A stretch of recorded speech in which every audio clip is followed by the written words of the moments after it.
महेश्वरा गुरु साक्षात् परब्रह्म तस्मै श्री गुरुवे नमः। अखंड मंडलाकारं व्याप्तेन चराचरं तत्पदं दर्शितं देवं तानमामि गुरुदेव। बोल गुरु भगवान की जय। ओम गजाननं भूतगणादिसेवितं कपित्तजम्बूफलचारुभक्षणं उमासुतं शोकविनाशकारिकं नमामि विघ्नेश्वर पाद पंकजं। बोल गणपति गजानन भगवान की जय।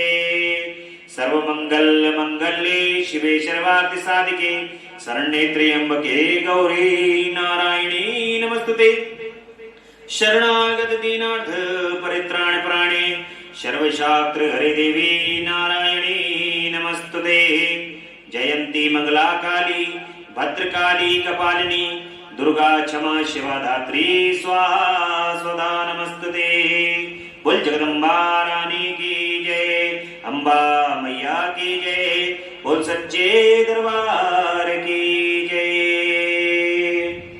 ओम कर्पूर गौरम करुणावतारम संसारिचारम भुजगेंदारम सदा वसंतम हृदयारविंदे भवं भवानी सैतुं नमामि। नागेंद्रहाराय त्रिलोचनाय भस्मांगराय महेश्वराय नित्याय शुद्धाय दिगंबराय तस्मै नाकराय नमः शिवाय। ओम नमः शिवाय, ओम नमः शिवाय, ओम नमः शिवाय। बोले भूत भावन भगवान की जय, महामृत्युंजय भगवान की जय। भगवान श्री गुरुदेव की असीम अनुकंपा से, माता पिता के आशीर्वाद, आप सभी भक्तों के भाग्य के कारण, प्रेम श्रद्धा विश्वास, जगदम्बा अम्बा पराशक्ति की असीम अनुकंपा, भगवान महादेव की दसों दिशाओं से आने वाली असीम अनुकंपा के कारण आज भगवान की कथा का 32वां दिवस है। परम कल्याण को प्रदान करने वाली ये भगवान की कथा बहुत ही आनंद को प्रदान कर रही है। भक्त भगवान की कथा को सुनकर के परम आनंद को प्राप्त हो रहे हैं। बड़ा सुंदर प्रसंग चल रहा है। मां सती के बाद अब जगदम्बा अम्बा पराशक्ति माता उमा हिमालय के यहां पर जन्म ले चुकी है। दोनों मैना को और हिमालय दोनों को जगदम्बा ने दर्शन प्रदान किए हैं और जगदम्बा अब हिमालय के यहां पर पुत्री के रूप में प्रादुर्भाव कर चुकी है। नारद जी हिमालय के यहां पर आकर के पुत्री का हाथ देख करके बता देते हैं कि किस प्रकार का वर आपकी कन्या को प्राप्त होगा। और जिस प्रकार का वर प्राप्त होगा उस प्रकार के वर का वर्णन हिमालय के समक्ष कर देते हैं। भगवान भोलेनाथ की जैसी रूपरेखा है वैसी ही रूपरेखा नारद जी हिमालय के सामने प्रस्तुत कर देते हैं कि ऐसा नंग धड़ंग रहने वाले, सर्पों की माला को धारण करने वाले, जिनके न माता होंगी न पिता होंगे, अकेले रहने वाले, अमंगल स्वरूप वाले, ऐसे भगवान जो हैं वो इनके लिए प्राप्त होंगे। आपकी कन्या के भाग्य में तो ऐसा लड़का है। अब जिनके माता पिता, जिनकी पुत्री, यदि कोई भी ज्योतिषी आकर के या कोई ब्राह्मण आकर के यदि ऐसी बात अगर बता दे तो माता पिता के मन के अंदर बड़ी चिंता उत्पन्न होती है कि यार मेरी पुत्री, और इतने प्रेम से इसका लालन पालन कर रहा हूं और उसके बाद यदि इसको वर प्राप्त होगा तो इस प्रकार का वर प्राप्त होगा। और एक राजा राजा हिमालय है, हिमालय राजा है पर्वतों के, और उनकी पुत्री इस प्रकार से ऐसे दामाद उनको प्राप्त होगा।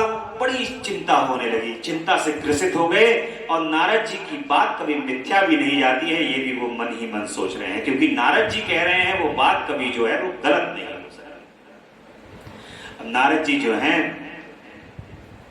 वो कह रहे हैं कि भाई इसका एक ही उपाय है। वैसे तो आपकी कन्या के लिए वर जो है वो यही वाला मिलेगा, ऐसी रूपरेखा होगी उसकी, लेकिन इसका एक उपाय है। उपाय क्या है?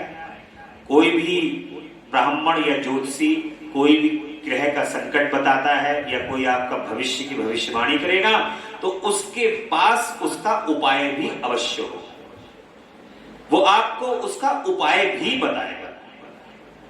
और उपाय बताया उन्होंने कहा इसका सीधा सीधा एक उपाय है, वो है कि आपकी पुत्री यदि भगवान शिव की तपस्या करे और भगवान शिव के अंदर मन लगाए और सभी प्रकार से अपने मन के अंदर उनको धारण करके यदि उनकी तपस्या में लीन हो जाए, तो भगवान शिव जो है वो शीघ्र प्रसन्न होकर के अपना इसके साथ जो है वो विवाह कर। लेकिन ये भी काम हिमालय को आसान दिखाई नहीं दे रहा, क्योंकि भगवान शिव के साथ, और बताया कि भगवान शिव जो है वो अपने लीलाओं को रचने के लिए अनेकों रूप धारण कर लेते हैं। कभी भगवान शिव जो है वो मृगछाल पहन करके और कैलाश पर्वत पर भूत भावन भगवान बैठ जाते हैं, कभी बड़ा सुंदर रूप धर लेंगे और महाराज का स्वरूप हो जाएगा और चंद्रभूषण हो जाएंगे भगवान, बड़े सुंदर हो जाएंगे। और वही भगवान जो है वो राम कृष्ण का रूप धर के लीलाएं रचने रखेंगे। तो ये समस्त संसार जो है वो भगवान शिव का और जगदम्बा का ही स्वरूप है। ऐसा करके जो है वो नारद जी हिमालय को समझा रहे हैं कि जो ये वाले वर हैं वो वर ही प्राप्त हो, ऐसी तपस्या अपनी बिटिया से कराओ। आज की कथा में मैना और हिमालय की बातचीत होती है। माता को ज्यादा जो है वो चिंता हो जाती है, जिसकी पुत्री होती है उनकी माताएं जो होती हैं बड़ी जल्दी चिंतित हो जाती हैं कि बड़ा अच्छा वर मिले। मन के अंदर शायद उनके यही अभिलाषा रहती है कि सुंदर सा वर प्राप्त हो, लड़की को सुखी रखे, अच्छे से अच्छा घर बार हो, सास ससुर हो, घर भरा पूरा परिवार हो, बढ़िया हो। ऐसा जो है वो लड़की की माँ जो है वो सदैव, और लड़का जो है वो नौकरी चाकरी वाला अच्छा हो, इस तरीके की बात जो है वो सोचती है। ब्रह्मा जी कहते हैं कि नारद, जब तुम स्वर्गलोक को चले गए तब से कुछ काल और व्यतीत हो जाने पर एक दिन मैना ने हिमवान के निकट जाकर उन्हें प्रणाम किया। फिर खड़ी होकर वे गिरी कामिनी मैना अपने पति से विनय पूर्वक कहती हैं, मैना कहती हैं कि प्राणनाथ, उस दिन नारद मुनि ने जो बात कही थी उसको स्त्री स्वभाव के कारण मैंने अच्छी तरह नहीं समझा। मेरी तो ये प्रार्थना है कि आप कन्या का विवाह किसी सुंदर वर के साथ कर दीजिए। नारद जी की बात को कह रही हैं वो कि उनकी बात को मैंने सही से नहीं सुना, वो तो ऐसे कह रहे होंगे आप अच्छा सुंदर लड़का ढूंढो और साथ उमा की जो है वो शादी कर दो। यह विवाह सर्वदा अपूर्व सुख देने वाला होगा। गिरिजा का वर शुभ लक्षणों से संपन्न और कुलीन होना चाहिए। मेरी बेटी मुझे प्राणों से भी अधिक प्रिय। ऐसी मां जो है वो मैना कह रही हैं, वह उत्तम वर पाकर जिस प्रकार भी प्रसन्न और सुखी हो सके वैसा कीजिए, आपको मेरा नमस्कार है। ऐसा कहकर मैना अपने पति के चरणों पर गिर पड़ी, और पति चूंकि उनके राजा हैं, महाराज हैं, इसलिए जो है वो बार बार विनती कर रही हैं उनके चरणों में और कह रही हैं कि कृपया करके जो नारद जी कह गए हैं इनकी बात को सत्य मत होने दो और अच्छा सुंदर लड़का ढूंढ के जो मेरी लड़की का शादी करो। उनके चरणों के ऊपर गिर जाती हैं। उस समय उनके मुख पर आंसुओं की धारा बह रही थी। प्राज्ञ शिरोमणि हिमवान ने उन्हें उठाया और यथावत समझाना आरंभ किया। हिमालय कहते हैं कि देवी, मैं यथार्थ और तत्व की बात बताता हूं, तुम सुनो ध्यान से। भ्रम छोड़ो, मुनि की बात कभी झूठी नहीं हो सकती। जो बात नारद जी ने कह दी है वो बात यथार्थ सत्य है, वो बात जो है वो कभी झूठी नहीं हो सकती। इसीलिए नारद जो है वो पूरे तीनों लोकों में पूजनीय। जो सूचना नारद जी लेकर के आए हैं उस पे 100% शुद्ध लिखा हुआ होता है, उसमें अशुद्धि का 1% भी जो है सवाल नहीं होता।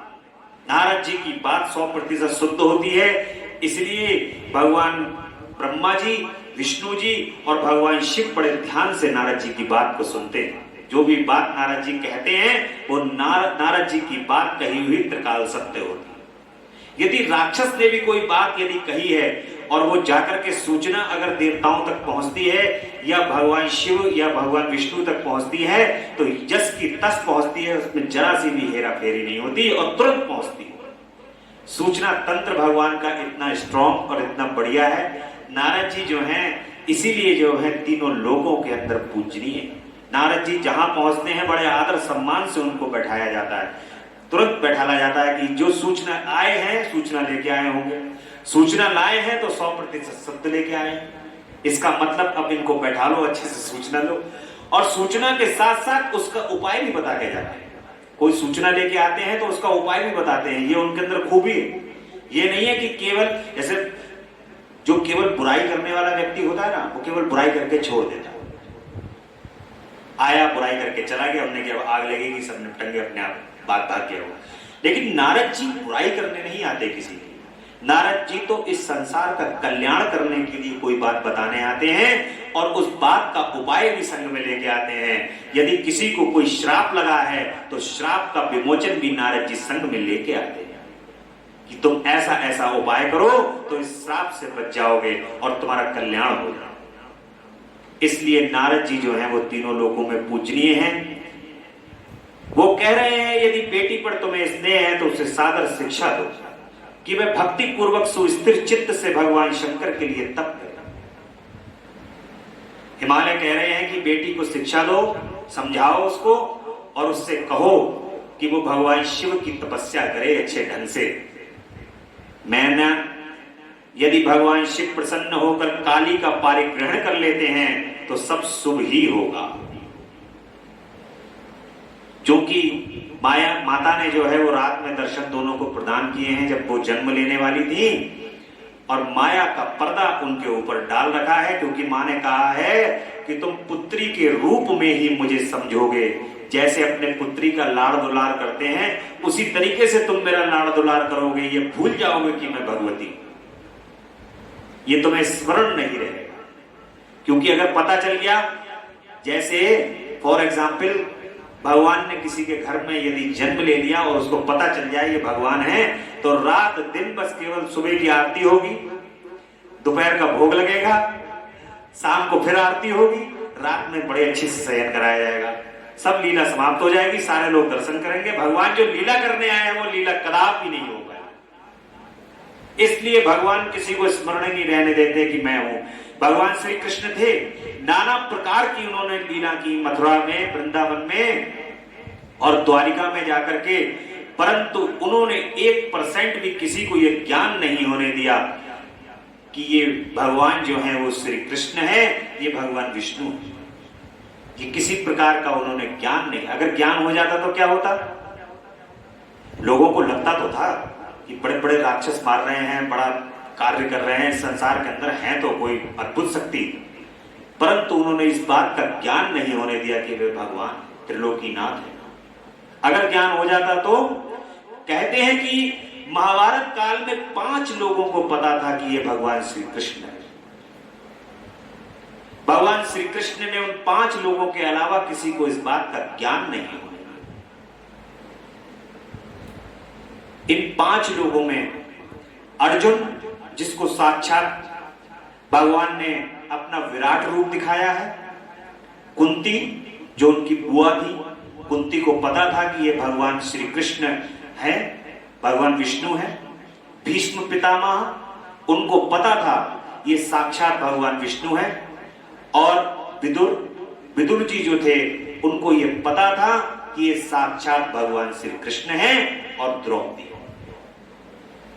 इन लोगों को साक्षात भगवान श्री कृष्ण है ये बिल्कुल 100% पता था। इसके अलावा अन्यथा कोई नहीं जानता था कि ये त्रिलोकीनाथ है। क्योंकि इन सबको भगवान अपने उस स्वरूप के अंदर दर्शन दे चुके थे, भगवान ने दर्शन करा चुके थे, इनकी दृष्टि खोल दी थी अंदर से, इनका माया का पर्दा हटा दिया था, इसलिए ये सब जो थे वो समझते। इसी प्रकार से माया माता जगदम्बा परा अम्बा पराशक्ति ने हिमवान और मैना की आंखों में भी माया का पर्दा डाला हुआ है, और वो कह रहे हैं किसी तरीके से जो है वो तपस्या कर ले, भगवान शिव के साथ इसका पाणी ग्रहण हो जाए। परंतु नारद जी का बताया हुआ अमंगल या अशुभ नष्ट हो जाएगा, शिव के समीप सारे अमंगल सदा मंगल रूप हो जाते हैं, इसलिए तुम पुत्री को शिव की प्राप्ति के लिए तपस्या करने की शीघ्र शिक्षा दो। ऐसा जो है वो हिमालय कह रहे हैं। ब्रह्मा जी कहते हैं कि नारद, हिमवान की ये बात सुनकर मैना को बड़ी प्रसन्नता हुई, वे तपस्या में रुचि उत्पन्न करने के लिए पुत्री को उपदेश देने के निमित्त उनके पास पहुंच जाता। परंतु बेटी के सुकुमार अंग पर दृष्टिपात करके मैना के मन में बड़ी व्यथा हुई, उसके दोनों नेत्रों में तुरंत आंसू भरा है। फिर तो गिरी प्रिया मैना ने अपनी पुत्री को उपदेश देने की शक्ति नहीं रहेगी। अपनी माता की उस चेष्टा को पार्वती जी शीघ्र ही ताड़ गई। तब वे सर्वज्ञ परमेश्वरी कालिका देवी माता को बारंबार आश्वासन देकर तुरंत हुई। अब जैसे कोई भी बच्चा है, बालक है, तो पता है कोई मेहनत का कार्य यदि कराना है तो आप अपने बच्चे के पास जब पहुंचोगे ना तो उसको देखो, यार ये इतनी मेहनत कैसे कर लेगा, दुबला पतला बच्चा हो रहा है, इतनी मेहनत कैसे कर पाएगा ये। मुझे तो माँ बाप होते हैं, उनका हृदय जो होता है ना, बड़ा खास तौर से माताएं जो होती हैं उनका हृदय तो बड़ा वैसे भी कोमल होता है, कैसे हमारी लड़की इतनी मेहनत कर पाएगी, ऐसे तो मुश्किल हो जाएगा। तो उनने पार्वती जी को जब देखा तो उन्होंने कहा, यार बड़ा कोमल माँ का जो है वो स्वरूप देख करके कैसे मेरी बेटी जो है इतनी तपस्या कर लेगी, इसका बड़ा, मुझे तो नहीं लगता कि जो ये इतना कष्ट कर पाए, तपस्या कर पाए। मां जगदम्बा उनको जो है वो समझ गई कि इनके मन के अंदर क्या भाव चल रहा है। मां कहती है, मां तुम बड़ी समझदार हो, मेरी ये बात सुनो। आज पिछली रात्रि के समय ब्रह्म मुहूर्त में मैंने एक स्वप्न देखा है, मैं उसे बताती हूँ। स्वप्न में एक दयालु एवं तपस्वी ब्राह्मण ने मुझे शिव की प्रसन्नता के लिए उत्तम तपस्या करने का प्रसन्नता पूर्वक उपदेश दिया है। नारद ये सुनकर मैना का शीघ्र अपने पति को बुलाया और पुत्री के देखे हुए स्वप्न को पूर्णतः कह सुनाया। मैना के मुख से पुत्री के स्वप्न को सुनकर गिरिराज हिमालय प्रसन्न हुए और अपनी प्रिय पत्नी को समझाते हुए कहते हैं कि गिरिराज प्रिय, पिछली रात में मैंने भी एक स्वप्न देखा, मैं आदर पूर्वक उसे बताता हूं, तुम प्रेम पूर्वक उसे सुनो। एक बड़े उत्तम तपस्वी थे, नारद जी ने वर के जैसे लक्षण बताए थे, उसी लक्षण से युक्त शरीर को उन्होंने धारण कर रखा था। बड़ी प्रसन्नता के साथ मेरे नगर के निकट तपस्या करने के लिए आए। उन्हें देखकर बड़ा हर्ष हुआ और मैं अपनी पुत्री को साथ लेकर उनके पास गया। उस समय मुझे ज्ञात हुआ कि नारद जी के बताए हुए वर भगवान शंभु यही हैं। तब मैंने उन तपस्वी की सेवा के लिए अपनी पुत्री को उपदेश देकर उनमें प्रार्थना की कि वे इसकी सेवा स्वीकार करें, परंतु उस समय उन्होंने मेरी बात नहीं मानी। इतने में ही वहां साख्य और वेदांत के अनुसार बहुत विवाद छिड़ गया।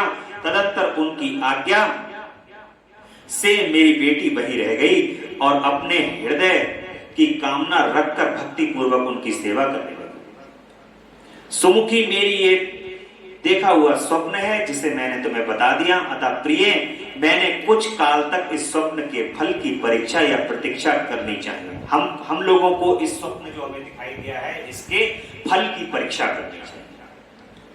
इस समय उचित जान पड़ता है, तुम निश्चित समझो, यही मेरा विचार है। कोई भी स्वप्न हुआ, चाहे वो शुभ हुआ या अशुभ हुआ, वो 3 दिन, 3 महीने, 3 साल उसका फल कभी भी आपको प्राप्त हो सकता, ये उसकी अवधि होती है। सबसे जल्दी जो त्वरित फल जो देने वाला स्वप्न होता है वो 3 दिन के अंदर कोई भी स्वप्न सबसे त्वरित फल प्रदान कर देता है। अन्यथा जो लगातार फल देने वाले स्वप्न होते हैं वो 3 महीने तक उसका फल प्रदान करते हैं, और इसका जो और विराट रूप है वो 3 वर्ष तक वो एक ही स्वप्न, केवल एक स्वप्न, जो अच्छा स्वप्न है या बुरा स्वप्न है, 3 वर्ष तक वो फल प्रदान कर सकता है। तो ऐसे ही हिमालय कह रहे हैं कि प्रतीक्षा करें कि स्वप्न का जो फल है वो कब आता है। ब्रह्मा जी कहते हैं कि मुनीश्वर नारद ऐसा कहकर गिरिराज हिममान और मैना शुद्ध हृदय से उस स्वप्न के फल की प्रतीक्षा को करने लगे। देवऋषि शिव भक्त शिरोमणि भगवान शंकर का यश परम पावन, मंगलकारी, भक्ति वर्धक और उत्तम है, तुम इसे आदर पूर्वक सुनो। दक्ष यज्ञ से अपने निवास स्थान कैलाश पर्वत पर आकर भगवान शंभु प्रिय ब्रेह की कतार हो गए और प्राणों से भी अधिक प्यारी सती देवी का हृदय से चिंतन करने लगे। अपने पार्षदों को बुलाकर सती के लिए शोक करते हुए उनके प्रेम वर्धक गुणों का अत्यंत प्रीतिपूर्वक वर्णन करने लगे। यह सब उन्होंने सांसारिक गति को दिखाने के लिए किया। फिर गृहस्थ आश्रम की सुंदर स्थिति तथा नीति रीति का परित्याग करके वे दिगंबर हो गए और सब लोकों में उन्मत्त की भांति भ्रमण करने लगे। लीला कुशल होने के कारण विरही की अवस्था का प्रदर्शन करने लगे। सती के विरह से दुखित हो कहीं भी उनका दर्शन न पाकर भक्त कल्याणकारी भगवान शंकर पुनः कैलाश गिरी पर लौट और मन को यत्न पूर्वक एकाग्र करके उन्होंने समाधि लगा ली, जो समस्त दुखों का नाश करने वाली है। समाधि में वे अविनाशी स्वरूप का दर्शन करने लगे। इस तरह तीनों गुणों से रहित हो वे भगवान शिव चिरकाल तक सुस्थिर भाव से समाधि लगाए बैठे रहे। वे प्रभु स्वयं ही माया के अधिपति निर्विकार पर ब्रह्म हैं। तदंतर जब असंख्य वर्ष व्यतीत हो गए तब उन्होंने समाधि छोड़ी। उसके बाद तुरंत ही जो चरित्र हुआ उसे मैं तुम्हें बताता हूँ। भगवान शिव के ललाट से एक समय श्रम जनित पसीने की एक बूंद पृथ्वी पर गिरी और तत्काल एक शिशु के रूप में परिणत हो गई। मुनि उस बालक के 4 भुजाएं थी, शरीर की कांति लाल थी और आकार मनोहर था।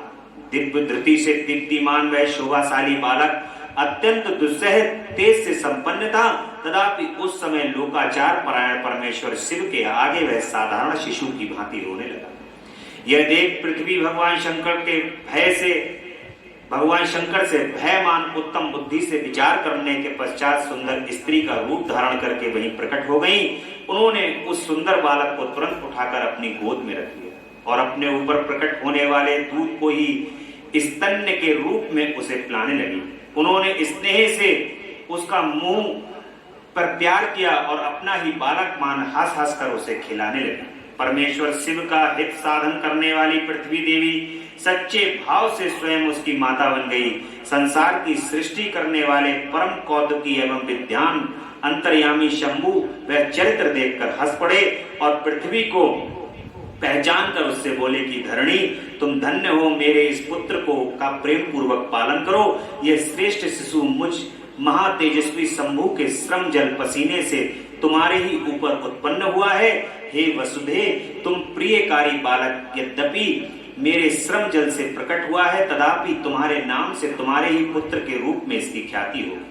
यह सदा त्रिविध तापों से रहित होगा, अत्यंत गुणवान और भूमि देने वाला होगा।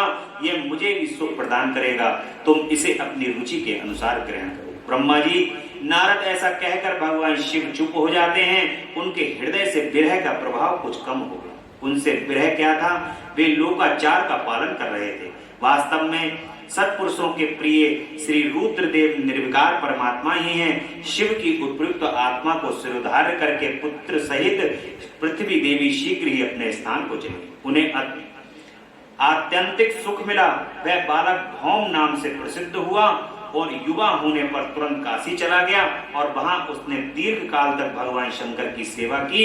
विश्वनाथ जी की कृपा से ग्रह पद की पदवी पाकर वे भूमि कुमार शीघ्र ही श्रेष्ठ एवं दिव्य लोक में चले गए, जो शुक्र लोक से परे।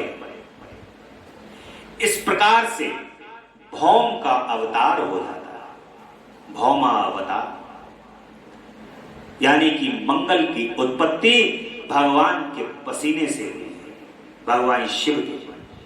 और भगवान शिव ने उनको पृथ्वी को सौंप दिया और पृथ्वी उसको अपनी गोद में ला करके खिला करके उसको ग्रह की पदवी प्राप्त हो जाती है। इस प्रकार से जो मंगल ग्रह हैं वो तेज हैं, तीव्र हैं, बड़े तीव्र हैं, लेकिन कल्याणकारी भी बहुत है। मंगल ग्रह जो हैं वो कल्याण को करने वाले भी हैं। भगवान रुद्र की तरह बड़ी जल्दी जो है वो गुस्सा भी आ जाता है उनको, परंतु बड़ी शीघ्र ही प्रसन्न भी हो जाते हैं। इसलिए जिन लोगों पर मंगल की दशा चलती है, मंगल जिनका खराब रहता है या मंगली हैं, वे भगवान शिव का जब पूजन करते हैं तो मंगल ग्रह स्वतः ही अपने आप शांत हो जाते हैं। ये ऐसी कृपा भगवान शिव की होती है। ऐसी कृपा से मंगल ग्रह भी प्रसन्न हो जाते हैं और मंगल ग्रह प्रसन्न होकर शुभ फल प्रदान करते हैं। बोले भौमदेव महाराज की जय। तो इस कथा को भी, तो ये भौमदेव की कथा है, इस कथा को, ये भाग जो इसमें निकला है, किस प्रकार से भगवान के पसीने से मंगल ग्रह की उत्पत्ति हुई है, जो ये कथा ही सुन लेता है उसके भी मंगल ग्रह जो हैं वो शांत हो जाता है। भगवान शिव का गंगावतरण तीर्थ में तपस्या के लिए जाना, स्वागत पूजन एवं स्तंभन भगवान शिव की आज्ञा के अनुसार उस स्थान पर दूसरों को न जाने देने की व्यवस्था की जाती है। ब्रह्मा जी कहते हैं, नारद हिमान की पुत्री लोक पूजित शक्ति स्वरूपा पार्वती हिमालय के घर में रहकर पढ़ने लगी। तब उनकी अवस्था 8 वर्ष की हो गई। तब सती के प्रह से कातर हुए शंभु को उनके जन्म का समाचार भगवान शिव को प्राप्त हो जाता है कि जगदम्बा जो है वो अवतरित दोबारा से अब उस शरीर को धारण करके अब मेरे साथ वर्ण होने वाला है। भगवान शिव प्रसन्न हो जाते हैं। देखिए यहां पर जो सती का और भगवान शिव का जो प्रह है, वो शक्ति जब अपनी इच्छा से प्रकट होती है, शक्ति पर किसी का कोई संचालन नहीं।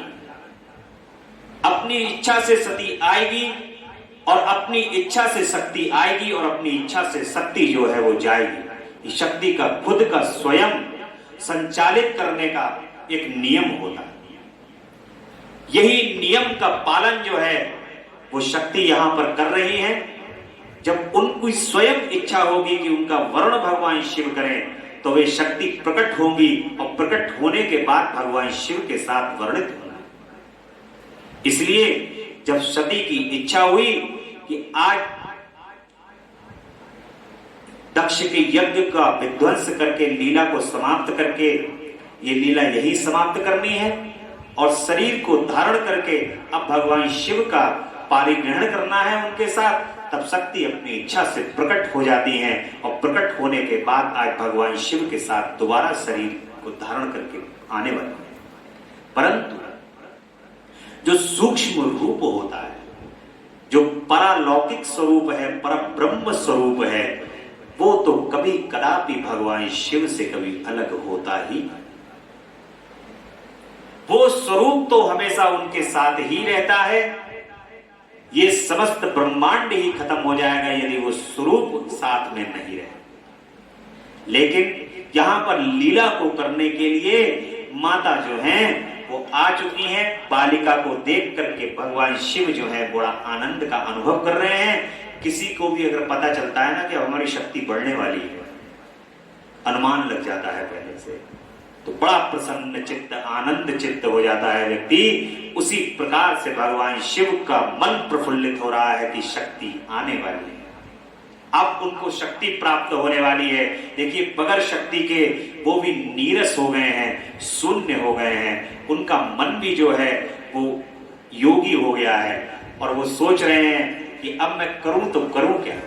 बगैर शक्ति के कोई कार्य करने के लिए वे अक्षम है और इसीलिए भगवान शिव के मन के अंदर भी उमंग और आनंद छाने लगा है, क्योंकि जगदम्बा जो है वो अब उनको प्राप्त होने वाली। लौकिक गति का आश्रय ले शंभु ने अपने मन को एकाग्र करने के लिए तप करने का विचार किया। नंदी आदि कुछ शांत पार्षदों को साथ ले वे हिमालय के उत्तम शिखर पर गंगा अवतार नामक तीर्थ में चले गए। जहां पूर्व काल में ब्रह्म धाम से च्युत होकर उन्होंने पापर शिरा का विनाश करने के लिए चली हुई परम पावनी गंगा पहले भूतल पर अवतीर्ण हुई थी। जितेंद्रिय हर ने वहीं रहकर तपस्या आरंभ की। वे आलस्य रहित हो चेतन ज्ञान स्वरूप नित्य ज्योतिर्मय निरामय जगन्मय चिदानंद स्वरूप द्वैतहीन तथा आश्रय रहित अपने आत्मभूत परमात्मा का एकाग्र भाव से चिंतन करने लगे। भगवान हर के ध्यान परायण होने पर नंदी भृंगी आदि कुछ अन्य पार्षद गण भी ध्यान में तत्पर हो गए। उस समय कुछ ही प्रथम गण परमात्मा शंभु की सेवा करते थे। वे सब के सब मौन रहते और एक शब्द भी नहीं बोलते। कुछ द्वारपाल इसी समय द्वारपाल भी वहां गए थे। इस समय गिरिराज हिमवान औषधि बहुल शिखर पर भगवान शंकर शुभागमन सुनकर उनके प्रति आदर की भावना से वहां आए। आकर सेवकों सहित गिरिराज ने भगवान रुद्र को प्रणाम किया, उनकी पूजा की और अत्यंत प्रसन्न हो हाथ जोड़कर उनका सुंदर भगवान का मंत्रोच्चार किया। फिर हिमालय ने कहा कि प्रभु, मेरे सौभाग्य का उदय हुआ है जो आप यहाँ पधारे हैं। आपने मुझे सनाथ कर दिया है।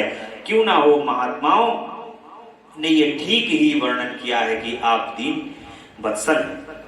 आज मेरा जन्म सफल हो गया, आज मेरा जीवन सफल हुआ और आज मेरा सब कुछ सफल हो गया क्योंकि आपने यहाँ पदार्पण करने का कष्ट उठाया। महेश्वर, आप मुझे अपने दास समझकर शांत भाव से मुझे सेवा के लिए आज्ञा प्रदान कीजिए। मैं बड़ी प्रसन्नता से अत्यंत चित्त होकर आपकी सेवा करूंगा। नारद गिरिराज का यह वचन सुनकर महेश्वर ने किंचित आंखें खोली और सेवकों सहित हिमवान को देखा। सेवकों सहित गिरिराज को उपस्थित देख ध्यान योग में स्थित हुए जगदीश्वर वृषभध्वज ने मुस्कुराते हुए कहा, हे भगवान शिव कहते हैं, हे शैलराज, मैं तुम्हारे शिखर पर एकांत में तपस्या करने के लिए आया हूँ। तुम मेरा प्रबंध करो जिससे कोई भी मेरे निकट ना आ सके। तुम महात्मा हो, तपस्या के धाम हो तथा मुनियों देवताओं राक्षसों और अन्य महात्माओं को भी सदा आश्रय देने वाले। जैसे केदारनाथ जी की घाटी, अमरनाथ जी की घाटी, कैलाश मानसरोवर की घाटी, इन घाटियों में भगवान शिव एकांत के अंदर जाकर के एकांत चित्त रहते हैं, ध्यान मग्न रहते हैं। परंतु मनुष्यों की प्रवृत्ति है कि कहीं भी जाकर भगवान को शांत नहीं है। अब वहां भी लोगों ने अपना हस्तक्षेप कर दिया ज्यादा। भगवान की जो दर्शनीय जगह है, वहां दर्शनीय जगह पर जाकर उनके दर्शन मात्र का जो सौभाग्य उन्होंने प्राप्त किया है, उस सौभाग्य को प्राप्त करके उस स्थान को शीघ्र छोड़ दो। भगवान के दर्शन करो और दर्शन करने के बाद वो स्थान को शीघ्र छोड़ दो। उसको कोई पर्यटन स्थल समझकर उसका भोग मत करो। इतना ही काफी है कि भगवान ने कृपा करी है और उस कृपा से आप उस स्थान तक पहुंचकर उनके स्थान तक पहुंच जाते हो। परंतु मनुष्य तो मनुष्य है, जब तक पूर्ण रूप से भगवान ही ना भगा दें वहां से, तब तक मनुष्य भागने का कार्य नहीं करता। क्योंकि प्रवृत्ति ऐसी बन जाती है कि और जो ये और की प्रवृत्ति है, ये उस स्थान को जाकर के कहीं ना कहीं अव्यवस्थित कर देती है। और बड़ा दिव्य स्थान है ये सब। इन सभी दिव्य स्थानों पर दिव्यता के साथ, स्वच्छता के साथ, निर्मलता के साथ पहुंचकर भगवान के दर्शन करें। गिरिराज को भगवान कहते हैं कि मैं तुम्हारे शिखर पर एकांत में तपस्या करने के लिए आया हूं। तुम ऐसा प्रबंध करो जिससे कोई भी मेरे निकट ना आ सके। भगवान कह रहे हैं उनसे कि कोई यहां ना आ सके। तुम महात्मा हो, तपस्या के धाम हो तथा मुनियों देवताओं राक्षसों और अन्य महात्माओं को भी सदा आश्रय। हिमालय से कहते हैं कि तुम्हारे यहाँ तो सब आके तपस्या करती है। कहते नहीं है ऋषि मुनि बनना है, हिमालय के शिखर पर चले। हिमालय के शिखर पर तपस्या करने से इतनी दिव्य भूमि है हिमालय की कि वहां पहुंचकर तपस्या करने से भगवान के दर्शन निश्चित। दूसरों का उपकार करने वाले संपूर्ण पर्वतों के सामर्थ्यशाली राजा हो गिरिराज, मैं यहाँ गंगावतरण स्थल में तुम्हारे आश्रित होकर आत्म संयम पूर्वक बड़ी प्रसन्नता के साथ तपस्या शैलराज गिरिश्रेष्ठ जिस साधन से यहाँ मेरी तपस्या बिना किसी विघ्न बाधा के चालू रह सके, उस समय प्रयत्न पूर्वक करो, प्रयत्न भर मेरी यह सबसे बड़ी सेवा है। तुम अपने घर जाओ और मैंने जो कुछ कहा है उसका उत्तम प्रीति से यत्न पूर्वक प्रबंध करो। ब्रह्मा जी कहते हैं, नारद ऐसा कहकर सृष्टिकर्ता जगदीश्वर भगवान शंभु चुप हो गए। उस समय गिरिराज ने शंभु से प्रेम पूर्वक यही बात कही, जगन्नाथ परमेश्वर, आज मैंने अपने प्रदेश में स्थित हुए आपका स्वागत पूर्वक पूजन किया है, यही मेरे लिए महान सौभाग्य की बात। अब आपसे और क्या प्रार्थना करूं? महेश्वर, कितने ही देवता बड़े बड़े यत्न का आश्रय ले महान तप करके भी आपको नहीं पा सकते, वे ही आप यहाँ स्वयं उपस्थित हो गए हैं। मुझसे बढ़कर श्रेष्ठ सौभाग्यशाली पुण्यात्मा दूसरा कोई नहीं। अच्छा, ऐसा सौभाग्य हिमालय को क्यों प्राप्त हुआ? जो भगवान शिव देवताओं के यत्न करने के बाद भी उनको दर्शन नहीं प्रदान करते हैं, वो भगवान शिव हिमालय के यहाँ बड़े आसानी से पहुंच करके अपना पूजन करा देते हैं। कौन है कारण? कारण तो जगदम्बा। जगदम्बा हिमालय के यहाँ आ चुकी हैं तो भगवान शिव तो को अब रह ही नहीं सकते। जब भगवान जगदम्बा पहुंच गई तो भगवान शिव वहां स्वयं पहुंच जाएंगे, आपको बुलाने की आवश्यकता है ही नहीं। इसलिए जहां पर मां का स्थान होता है ना, वहां भगवान शिव तो अपने आप स्वयं आ ही जाते हैं। स्वयं भगवान शिव आ जाते हैं और यही कृपा है कि मां का ये दरबार है, जगदम्बा का ये दरबार है, और उस दरबार के अंदर बैठ करके भगवान शिव की शिव पुराण की कथा बड़े यत्न और प्रेम पूर्वक आप लोग सुन रहे। ये उन्हीं की कृपा है कि जब वो आ गई हैं तो अब भगवान शिव तो कहीं दूर जा ही नहीं सकते, वे तो सर्वथा हमारे समक्ष रहना ही। ऐसा ही भगवान शिव के मंदिर के प्रांगण में भी है, जहां शिव है वहां जगदम्बा है, जहां पर भगवान शिव हैं तो जगदम्बा तो फिर वहां स्वयं अपने आप उपस्थित हैं ही। देखा नहीं आपने? भगवान शिव का शिवलिंग देखो तो पीछे माता जरूर होंगी, फिर माता कैसे रह जाएंगी? और जहां मां है वहां भगवान शिव कैसे रह जाएंगे? यही हिमालय को सौभाग्य प्राप्त हो रहा है। हिमालय कह रहे हैं कि जो सौभाग्य देवताओं को भी नहीं प्राप्त होता है वो मुझे इतनी आसानी से प्राप्त हो गया। ये सौभाग्य तो मां के कारण प्राप्त हो गया। ये सौभाग्य के पीछे तो जगदम्बा, और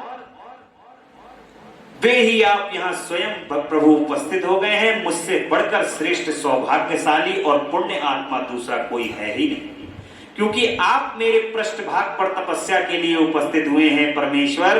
आज मैं अपने को देवराज इंद्र से भी अधिक भाग्यवान मानता हूं। हिमालय कह रहे हैं कि आप यहाँ पर तपस्या करने के लिए आ गए हैं और मैं देवराज इंद्र से भी ज्यादा सौभाग्यशाली, क्योंकि सेवकों सहित अपने यहां आकर मुझे अनुग्रह का भागी बना दिया। देवेश, आप स्वतंत्र हैं, यहाँ बिना किसी विघ्न बाधा के उत्तम तपस्या कीजिए। प्रभु, मैं आपका दास हूं, अतः सदा आपकी आज्ञा के अनुसार सेवा करूंगा। भगवान शंकर कह देते हैं, सब पहाड़ी तोड़ करके रास्ता बंद कर दो, कोई नहीं आएगा यहां से। हिमालय तुरंत पहाड़ी तोड़ करके रास्ता बंद कर देते हैं। अब पहुंचो कि भगवान के धाम कैसे पहुंचोगे? पहुंच ही नहीं सकते। जब भगवान को एकांत चाहिए होता है तो भगवान हिमालय को आज्ञा कर देते हैं कि अब यहाँ कोई नहीं आए, इसको इतना विघ्न पूर्वक बना दो, बाधा पूर्वक बना दो कि कोई भी यहाँ ना पहुंच पाए, तो कोई परिंदा भी वहां पर नहीं मार सकता। सारे हेलीकॉप्टर रॉकेट जो है रखे रह जाते हैं, वहां कोई नहीं पहुंच पाता। इसलिए भगवान उनको आज्ञा प्रदान कर रहे हैं। ब्रह्मा जी कहते हैं, नारद ऐसा कहकर गिरिराज हिमालय तुरंत अपने घर को लौट आए। उन्होंने अपनी प्रिया मैना को बड़े आदर से सारा वृतांत कह सुनाया।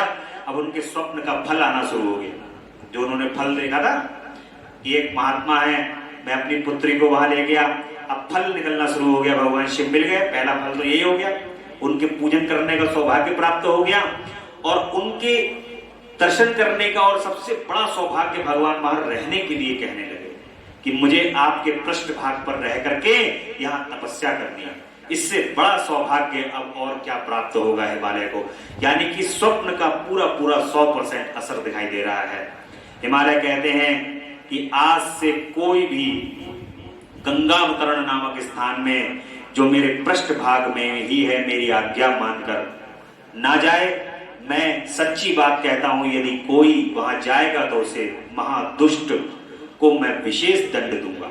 मुनि इस प्रकार अपने समस्त गणों को शीघ्र ही नियंत्रित करके हिमवान विघ्न निवारण के लिए जो सुंदर प्रयत्न किया वह तुम्हें बताता हूं। ब्रह्मा जी कहते हैं कि नारद तदंतर शैलराज हिमालय उत्तम फल फूल लेकर अपनी पुत्री के साथ, अब माता जी के साथ जैसा सपना देखा है, सपना में ये तो देखा था कि महात्मा है, उन महात्मा के पास जा रही है पुत्री को लेकर के, यही तो देखा था सपना। अब वो वैसा ही सपना जो है वो यथार्थ होने जा रहा है।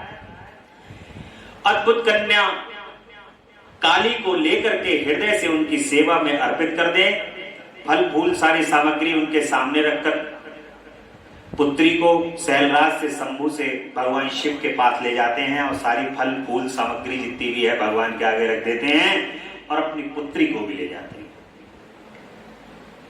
मेरी पुत्री आप भगवान चंद्रशेखर की सेवा करने के लिए उत्सुक है, अतः आपके आराधन की इच्छा से मैं इसको साथ लाया हूं। ये अपनी 2 सखियों के साथ सदा आप शंकर की ही सेवा में रहे। यदि आपका मुझ पर अनुग्रह है तो इस कन्या को सेवा के लिए भगवान आज्ञा प्रदान। तब भगवान शंकर ने उस परम मनोहर काम रूपणी कन्या को देखकर आंखें मूंद ली और अपने त्रिगुणातीत अविनाशी परम तत्व में उत्तम रूप का ध्यान आरंभ किया। उस समय सर्वेश्वर एवं सर्वव्यापी जटा जूटधारी वेदांत वेद चंद्रकला विभूषण शंभु उत्तम आसन पर बैठकर नेत्र बंद किए तप में ही लग गए। यह देख हिमालय ने मस्तक झुकाकर पुनः उनके चरणों में प्रणाम किया। यद्यपि उनके हृदय में दीनता नहीं थी तो भी वे उस समय इस संशय में पड़ गए कि ना जाने भगवान मेरी प्रार्थना स्वीकार करेंगे या नहीं। वक्ताओं श्रेष्ठ गिरिराज हिमवान ने जगत के एकमात्र बंधु भगवान शिव से इस प्रकार कहा। हिमालय कहते हैं कि देव देव महादेव करुणा कर शंकर विभो मैं आपकी शरण में आया हूं, आंखें खोलकर मेरी ओर देखिए। शिव सर्व महेशान जगत की आनंद प्रदान करने वाले प्रभु महादेव, आप संपूर्ण आपत्तियों का निवारण करने वाले, मैं आपको प्रणाम करता हूँ। स्वामी प्रभु, मैं अपनी इस पुत्री के साथ प्रतिदिन आपका दर्शन करने के लिए आऊंगा, इसके लिए आदेश दीजिए। उनकी ये बात सुनकर देव देव महादेव ने आंखें खोलकर ध्यान छोड़ दिया और कुछ सोच विचार कर कहा। भगवान शिव कहते हैं गिरिराज, तुम अपनी इस कुमारी कन्या को घर में रखकर ही नित्य मेरे दर्शन को आ सकते हो, अन्यथा मेरा दर्शन नहीं हो सकता। महेश्वर की ऐसी बात सुनकर शिवा के पिता हिमवान मस्तक झुकाकर उन भगवान शिव से बोले, प्रभु ये तो बताइए कि किस कारण मैं इस कन्या के साथ आपके दर्शन के लिए नहीं आ सकता। क्या यह आपकी सेवा के योग्य नहीं है? फिर इसे नहीं लाने का क्या कारण है? यह मेरी समझ में नहीं आता। यह सुनकर भगवान वृषभध्वज शंभु हंसने लगे और विशेषता दुष्ट योगियों को लोकाचार का दर्शन कराते हुए वे हिमालय से बोले कि शैलराज, ये कुमारी सुंदर कटि प्रदेश में सुशोभित तटबंगी चंद्रमुखी और शुभ लक्षणों से संपन्न है, इसलिए इसे मेरे समीप तुम्हें नहीं लाना चाहिए। इसके लिए मैं तुम्हें बारंबार रोकता हूँ। वेद के पारंगत विद्वानों ने नारी को माया रूपणी कहा है। विशेषता युक्ति स्त्री तो तपस्वी जनों के तप में विघ्न डालने वाली ही होती हैं। गिरिश्रेष्ठ में तपस्वी योगी और सदा माया से निर्लिप्त रहने वाला है। मुझे युक्ति स्त्री से क्या प्रयोजन है? तपस्वियों के श्रेष्ठ आश्रय हिमालय, इसलिए फिर तुम मेरे ऐसी बात कभी मत कहना, क्योंकि तुम वेदोक्त धर्म में प्रवीण ज्ञानियों में श्रेष्ठ और विद्वान हो। अचल राज स्त्री के संग में मन में शीघ्र ही विषय वासना उत्पन्न हो जाती है, उससे वैराग्य नष्ट हो जाता है और वैराग्य न होने से पुरुष उत्तम तपस्या से भ्रष्ट हो जाता है। इसलिए शैल तपस्वी को स्त्री का संग नहीं करना चाहिए, क्योंकि स्त्री महाविषय वासना से जड़ एवं ज्ञान वैराग्य का विनाश करने वाला है। ब्रह्मा जी कहते हैं कि नारद इस तरह की बहुत सी बातें कहकर महायोगी शिरोमणि भगवान महेश्वर चुप हो गए। देवऋषि शंभु यह निरामय निष्प्रह और निष्ठुर वचन सुनकर काली के पिता हिमवान चकित कुछ व्याकुल और चुप। तपस्वी शिव की कही हुई बात सुनकर और गिरिराज हिमालय को चकित हुआ जानकर भवानी पार्वती उस समय भगवान शिव को प्रणाम करके विशद वचन बोले। अब माता जी कहती हैं कि बहुत योगी तपस्वी बन रहे हो। अब माँ जो है वो तुरंत अपनी वचन जो है वो भगवान शिव से कहना प्रारंभ कर देती। भगवान शिव को कहती, माँ कहती है, योगी आपने तपस्वी होकर गिरिराज से ये क्या बात कह डाली। ये माता को गुस्सा आ गया, देख रही भगवान शंकर जो है वो खड़े हुए हैं और मार योगी और ज्ञानियों ध्यानियों वाली बातें कर रहे हैं। कह रहे हैं इन्हें ले जाओ, इन्हें लेके मत आना। माता जी को ऐसा बोल रहे हैं। अब माता जी को गुस्सा आ गई, वो कह रही है कि आपने तपस्वी होकर गिरिराज से क्या कह डाला। प्रभु आप ज्ञान विशारद हैं, तो भी अपनी बात का उत्तर मुझसे सुनिए। भगवान शंकर से कह रही है कि तुम्हें बहुत ज्यादा ज्ञान है, बहुत ज्ञान विशारद हो, फिर भी अब मुझसे जो बात है वो बात सुनो। आप तपा शक्ति से संपन्न होकर ही बड़ा भारी तप करते हैं। उस शक्ति के कारण ही आप महात्मा को तपस्या करने का विचार हुआ है। सभी कर्मों को करने की वह शक्ति है, उसे ही प्रकृति जानना चाहिए। प्रकृति से ही सबकी सृष्टि पालन और संहार होते हैं। भगवान आप कौन हैं और सूक्ष्म प्रकृति क्या है, इसका विचार कीजिए। प्रकृति के बिना लिंग रूपी महेश्वर कैसे हो सकते हैं। आप सदा प्राणियों के लिए जो अर्चनीय, वंदनीय और चिंतनीय हैं, वह प्रकृति के ही कारण है। इस बात को हृदय से विचार कर ही आपको जो कहना है वह सब कहिए। माता जी कह रही है, माता जी को आ गया गुस्सा और वो कह रही है कि प्रकृति के बिना कौन है, जो इस शक्ति के बिना कौन सा जगत है जो संचालित होता हो, ऐसा आप मुझे बताइए। जो आप ये लिंग रूप के अंदर प्रकट हुए हैं, इसके प्रकट होने का क्या कारण है। जब मां को गुस्सा आया तो भगवान शिव ने भी विचार किया। ब्रह्मा जी कहते हैं, नारद पार्वती जी के इस वचन को सुनकर महती लीला करने में लगे हुए प्रसन्न चित्त महेश्वर हंस करके कहते हैं कि मैं उत्कृष्ट तपस्या द्वारा ही प्रकृति का नाश करता हूं और तत्वतः प्रकृति रहित शंभु के रूप में ही स्थित हूं। अतः सत्पुरुषों को कभी या कहीं प्रकृति का संग्रह नहीं करना चाहिए, लोकाचार से दूर एवं निर्विकार रहना चाहिए। देखिए, जो साधु स्वभाव के लोग होते हैं वो कभी भी संग्रह करके नहीं रखते। संग्रह कि जैसे बहुत सी वस्तुएं एक साथ एकत्रित कर ली और सोच लिया कि अभी इतने दिनों के बाद इसका प्रयोग करेंगे। साधु लोग जो होते हैं उनका स्वभाव होता है कि जो हुआ खा लिया, खा पी लिया, हाथ पर झाड़े, अपने फिर तैयार, फिर कल की व्यवस्था भगवान करेंगे। साधुओं का जो स्वभाव होता है वो संचय का स्वभाव है।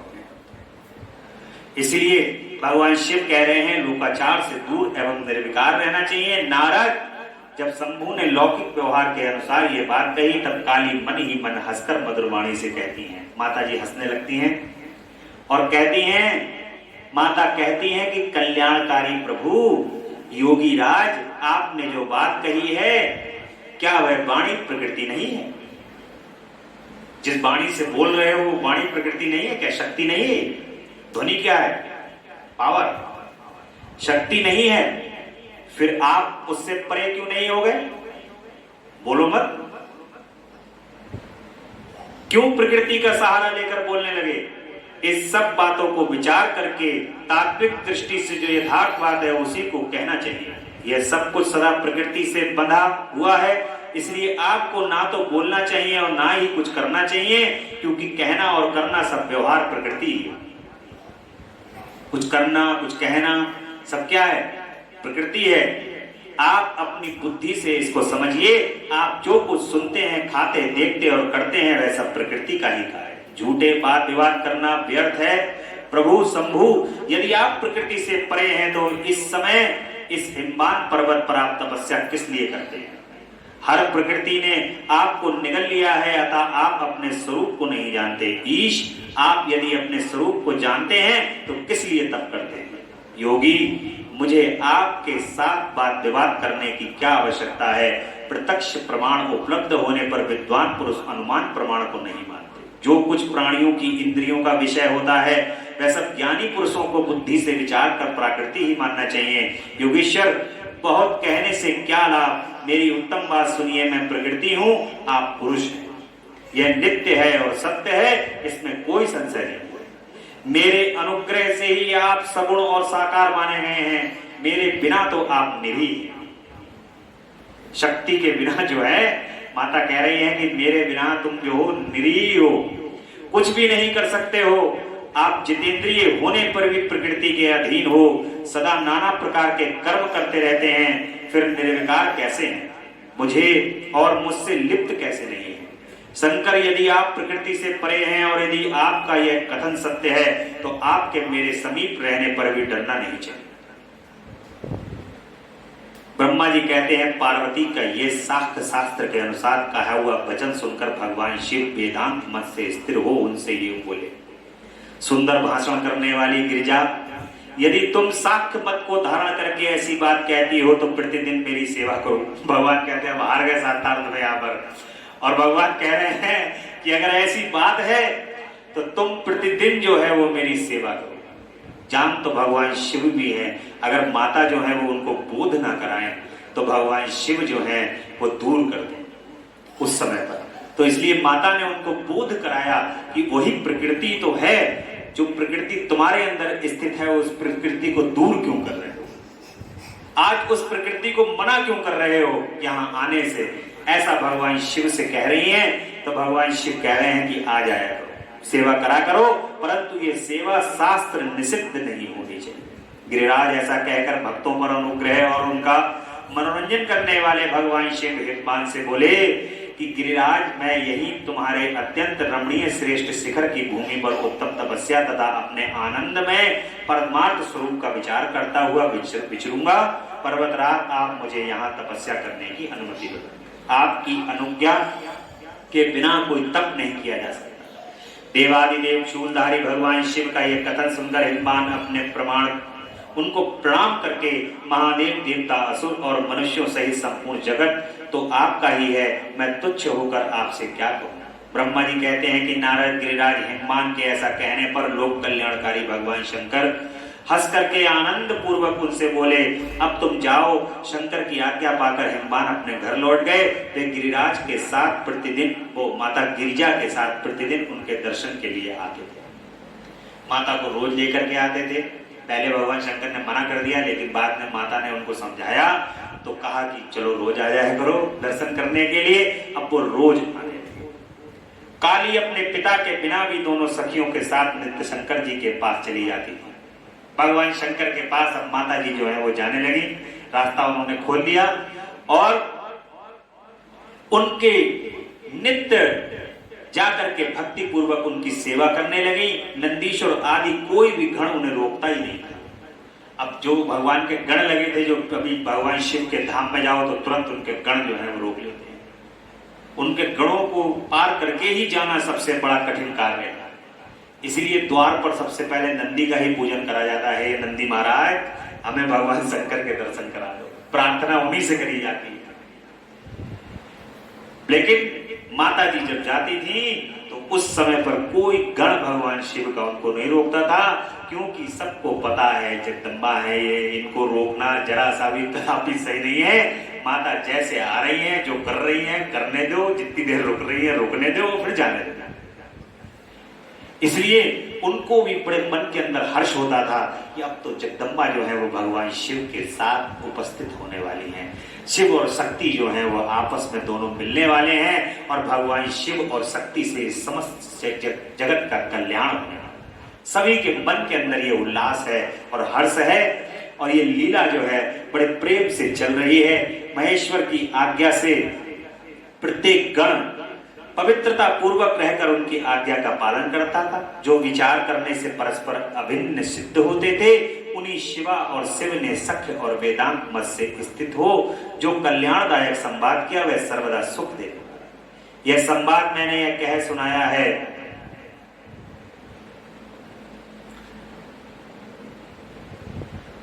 काली अपने दो सखियों के साथ चंद्रशेखर महादेव की सेवा के लिए प्रतिदिन आती जाती रहती थी। वे भगवान शंकर के चरण धोकर उस चरणामृत का पान करती थी। आग से तपाकर शुद्ध किए हुए वस्त्र से अथवा गर्म जल से धोए हुए वस्त्र के द्वारा उनके शरीर का मार्जन करती थी, उसे मलती पोंछती थी। फिर 16 उपचारों से विधिवत हर की पूजा करके बारंबार उनके चरणों में प्रणाम करने के पश्चात पितृदिन पिता के घर लौट जाते। मुनि श्रेष्ठ, इस प्रकार ध्यान परायण शंकर की सेवा में लगी हुई शिवा का महान समय व्यतीत हो गया, तो भी वे अपनी इंद्रियों को संयम में रखकर पूर्ववत उनकी सेवा करती है। महादेव जी ने जब फिर उन्हें अपनी सेवा में नित्य तत्पर देखा, तब वे दया से द्रवित हो उठे और इस प्रकार विचार करने लगे कि ये काली जब तत्पर व्रत करेगी और इसमें गर्भ का बीज नहीं रह जाएगा, तभी मैं इसका पाणी ग्रहण करूंगा। ऐसा विचार करके महालीला करने वाले महायोगीश्वर भगवान भूतनाथ तत्काल ध्यान में स्थित हो गए। मुनि परमात्मा शिव जब ध्यान में लग गए, तब उनके हृदय में दूसरी कोई चिंता नहीं रह गई। काली प्रतिदिन महात्मा शिव के रूप का निरंतर चिंतन करती हुई उत्तम भक्ति भाव से उनकी सेवा करने लगी। ध्यान परायण भगवान हर शुद्ध भाव से वहां रहती हुई काली को नित्य देखते थे। फिर वे पूर्व चिंता को भुलाकर उन्हें देखते हुए भी नहीं देखते थे। इसी बीच इंद्र आदि देवताओं तथा मुनियों ने ब्रह्मा जी की आज्ञा से कामदेव को वहां आदर पूर्वक, वे काम की प्रेरणा से काली का रुद्र के साथ सहयोग कराना चाहते थे। उनके ऐसा करने का कारण यह था कि महापराक्रमी तारकासुर से वे पीड़ित थे और शंकर जी के किसी महान बलवान पुत्र की उत्पत्ति चाहते थे। कामदेव वहीं पहुंचकर अपने सब उपयोग प्रयोग करते हैं, परंतु महादेव के मन में तनिक भी क्षोभ नहीं हुआ, उल्टे उन्हें कामदेव को जला करके भस्म कर दिया। मुनि तब सती पार्वती भी गर्भ रहित हो उनकी आज्ञा से बहुत बड़ी तपस्या करके शिव को पति रूप में प्राप्त करती हैं। फिर वे पार्वती और परमेश्वर परस्पर अत्यंत प्रेम और प्रसन्नता पूर्वक रहने लगे। उन दोनों में परोपकार में तत्पर रहकर देवताओं का महान कार्य सिद्ध करते हैं।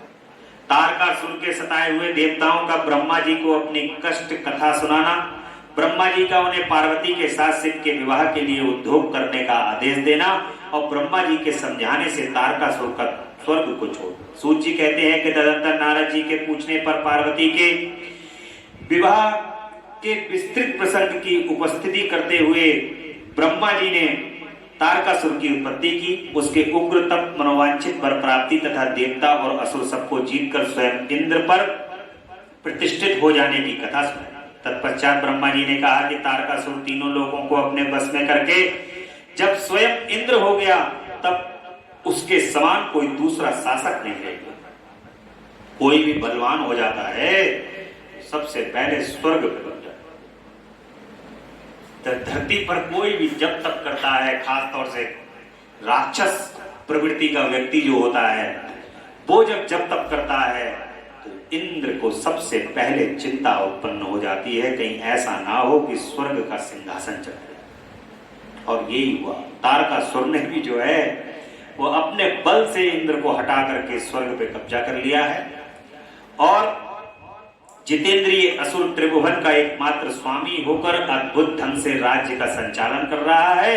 उसने समस्त देवताओं को निकालकर उनकी जगह दैत्यों को स्थापित कर दिया है और विद्याधर आदि देव योनियों को स्वयं अपने कर्म में लगाया।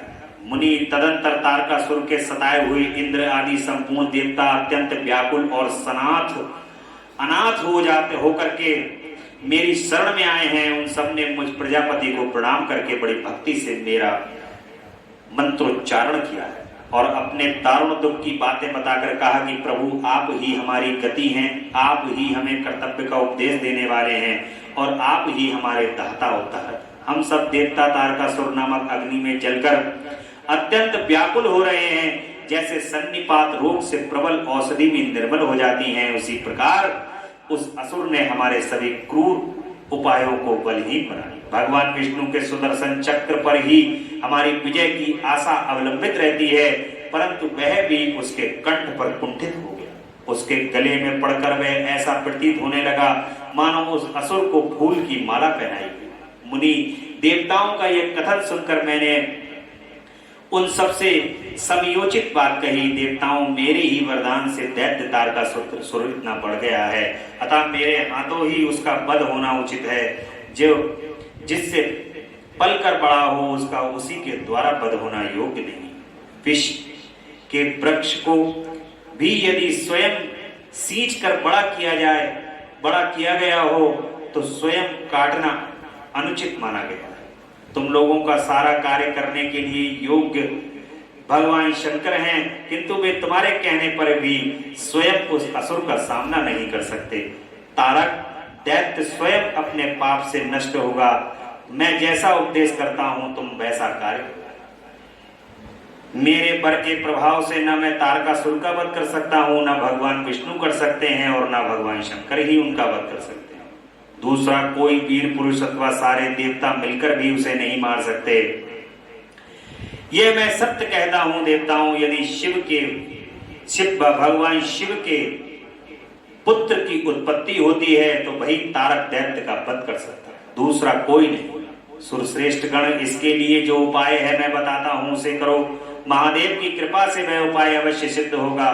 पूर्व काल में दक्ष कन्या सती ने दक्ष के यज्ञ में अपने शरीर को त्याग दिया था, वही इस समय हिमालय की पत्नी मैना के रूप गर्भ से उत्पन्न हुई है। यह बात तुम्हें भी विदित है। महादेव जी उस कन्या का पारिग्रहण अवश्य करेंगे। तथापि देवताओं, तुम स्वयं भी इसके लिए प्रयत्न करो। तुम अपने यत्न से ऐसा उद्योग करो जिससे मैना कुमारी पार्वती भगवान शंकर अपने पुत्र की उत्पत्ति कर सके। भगवान शंकर ऊर्ध्वनेता हैं, उनके भगवान पुत्र से में केवल पार्वती ही समर्थ हैं। पुत्र को उत्पन्न करने की क्षमता केवल पार्वती ही समर्थ हैं, दूसरी कोई अबला अपनी शक्ति से ऐसा नहीं कर सकती।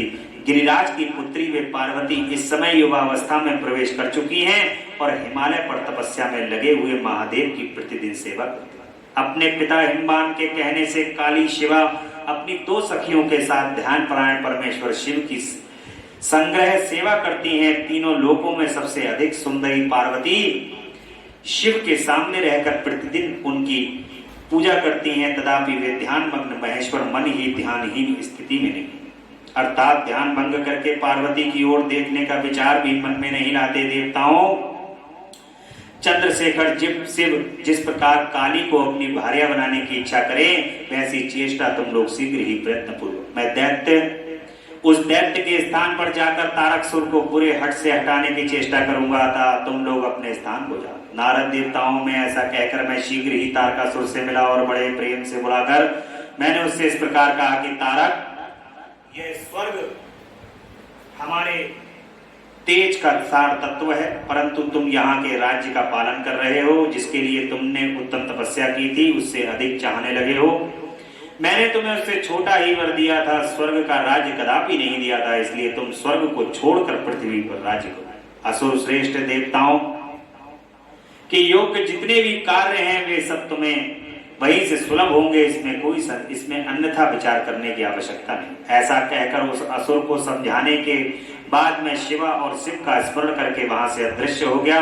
तारकासुर भी स्वर्ग को छोड़कर पृथ्वी पर आ गया और शोणितपुर में रहकर वह राज्य करने लगा।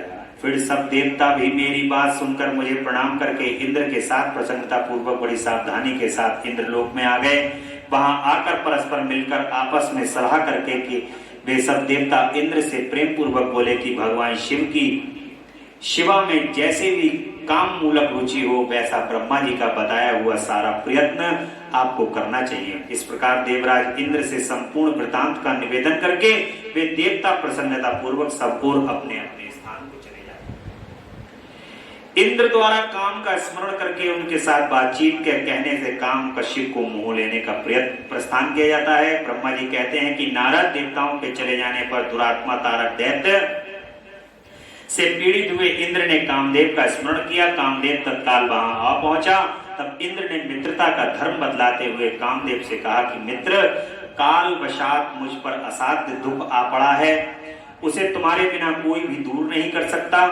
दाता की परीक्षा दुर्भिक्ष में सूरवीर की परीक्षा, रणभूमि में मित्र की परीक्षा, आपत्ति काल में स्त्री के कुल की परीक्षा पति के असमर्थ हो जाने पर होती है।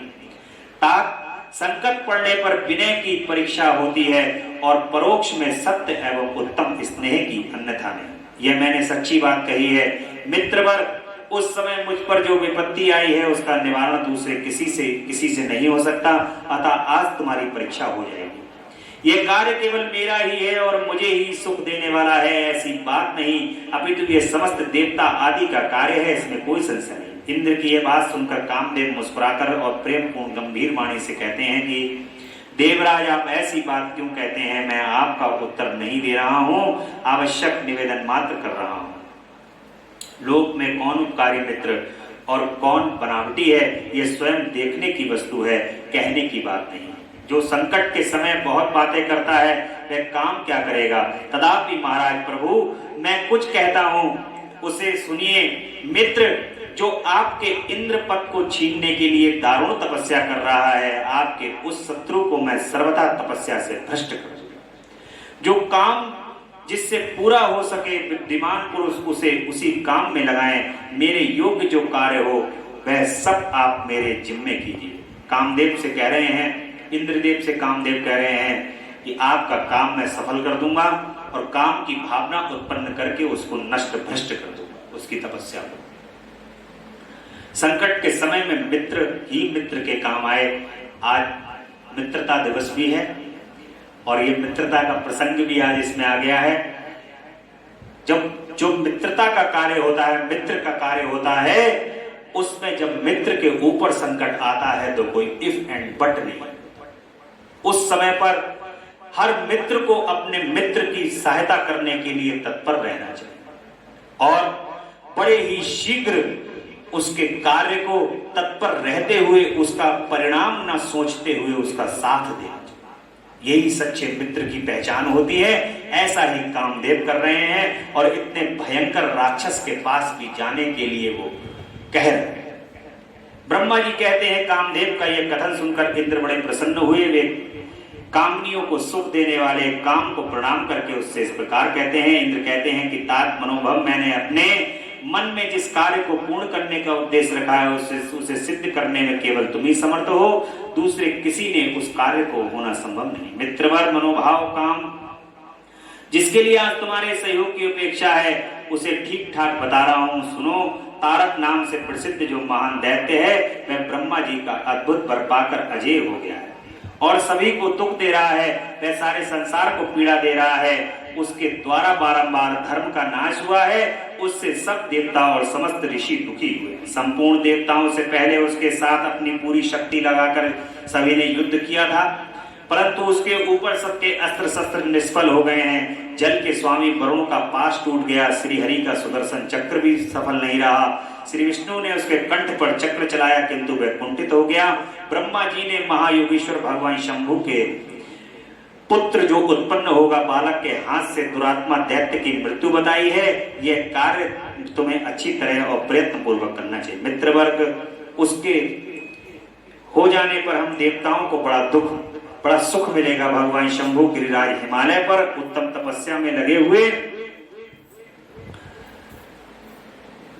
उत्तम तपस्या में लगे हैं। वे हमारे भी प्रभु हैं, कामना के वश में नहीं हैं, स्वतंत्र परमेश्वर हैं। मैंने सुना है कि गिरिजानंदिनी पार्वती पिता की आज्ञा पाकर अपनी ही सखियों के साथ उनके समीप रहकर उनकी सेवा में रहती है। उनका यह प्रयत्न महादेव को पति के रूप में प्राप्त करके ही है, परंतु भगवान शिव अपने मन को संयम नियम के बस में रखते हैं। जिस तरह भी हो उनकी पार्वती में रुचि हो जाए, तुम्हें वैसा ही प्रयत्न करना चाहिए। यही कार्य करके तुम कृतार्थ हो जाओगे और तुम्हारा सारा दुख नष्ट हो जाएगा। इतना ही नहीं, लोक में तुम्हारा स्थायी प्रताप फैल जाएगा। ब्रह्मा जी कहते हैं कि नारद इंद्र के ऐसा कहने पर कामदेव मुखारबिंद प्रसन्नता पूर्वक खिल उठा। उसने देवराज से प्रसन्नता पूर्वक कहा कि मैं इस कार्य को करूंगा, इसमें कोई संशय नहीं है। ऐसा कहकर शिव की माया से मोहित हुए काम ने उस कार्य को स्वीकृति दे दी और शीघ्र ही उसका भार ले लिया। अब कामदेव यहाँ पर भगवान शिव के पास उनकी तपस्या को